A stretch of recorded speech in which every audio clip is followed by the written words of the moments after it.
हामी चाहिँ अहिले विक्रम र ससिता बसेको रेसिडेन्ट उहाँहरू बसेको घरमा आएका छौँ।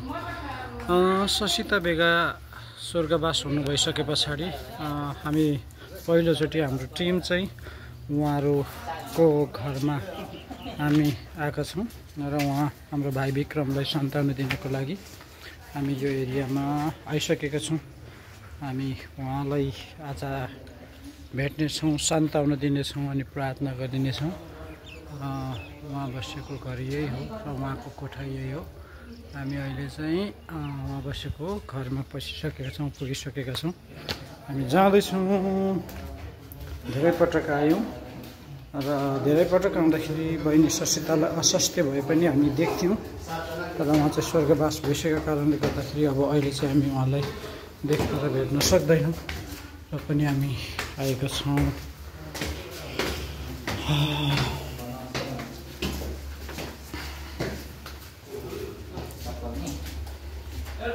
हजुर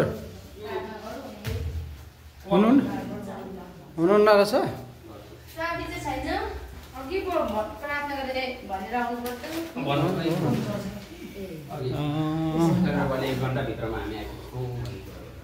भाइको घरमा चाहिँ लक छ, आउँदैन हुन्छ।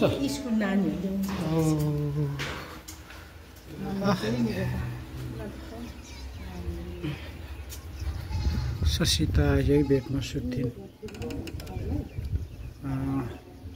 हामीले पटक पटक ससिता स्वर्गीय ससितालाई यही बेडमा लिएर हेऱ्यौँ र प्रार्थना गऱ्यौँ। आज चाहिँ उसको बेड खाली छ। भाइ विक्रमले आफ्नो नानीहरूलाई चाहिँ लिएर आउँदै हुनुहुन्छ स्कुलबाट। माउ बेगारको चल्लो जस्तो अब भाइ विक्रमले लिएर आउँदै हुनुहुन्छ।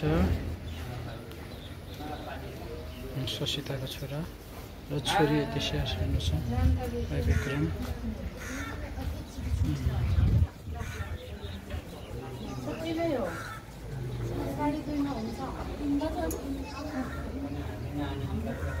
हाम्रो पनि 2:30 मा अघि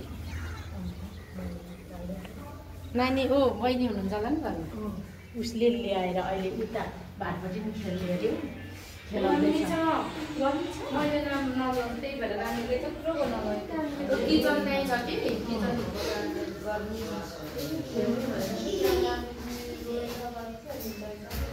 ससिताको छोरा जय मसी, जय मसी, चलो जय मसी, जय मसी, जय मसी, जय मसी, जय मसी, हे जय मसी, जय मसी, जय मसी, जय मसी।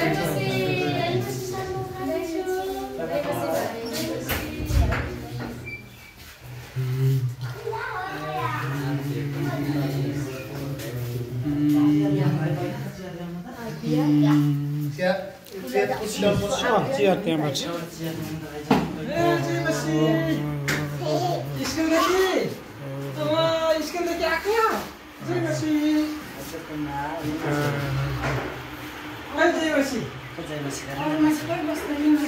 सबै खाली उहाँहरू माथि चाहिँ डान्स होला होइन।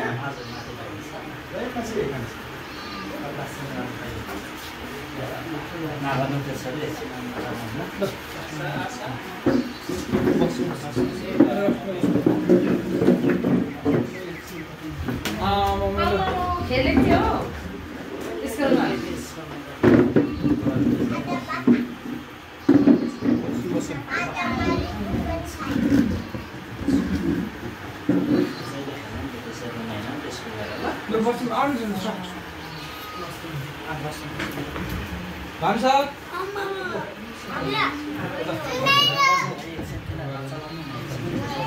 पैसा हराएको सूचना। ओ पैसा कसको?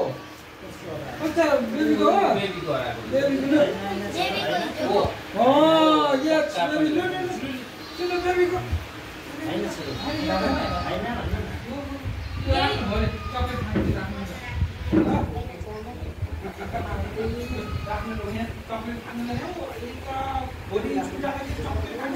चटपटे खानुपर्छ चटपटे। प्रभुले हाम्रो संसारमा हामीले राख्नुहुन्छ तर हामी बाँच्नेहरूको निम्ति चाहिँ एकदमै सङ्घर्ष गर्नुपर्छ ठुलो चुनौती छ हामीले हाम्रो जीवन हामी संसारमा भएको कारणले हामीले संसारमा हामीलाई घर चाहिन्छ हामीलाई पैसा चाहिन्छ हामीलाई जो गाउन चाहिन्छ घुम्न चाहिन्छ सबै कुरा चाहिन्छ त्यो पनि चाहिन्छ र अर्को कुरो त हामीले चाहिँ विशेष गरिकन प्रभुमा हाम्रो जीवन समर्पण गरेर अथवा प्रभुको एउटा साँचो र सत्य आदर्श हामीले जीवन बिताउनुको लागि मौका छ त्यसले गर्दाखेरि अब जसले प्रभुलाई भित्रैबाट मनबाटै प्रभु येशू ख्रीष्ट चाहिँ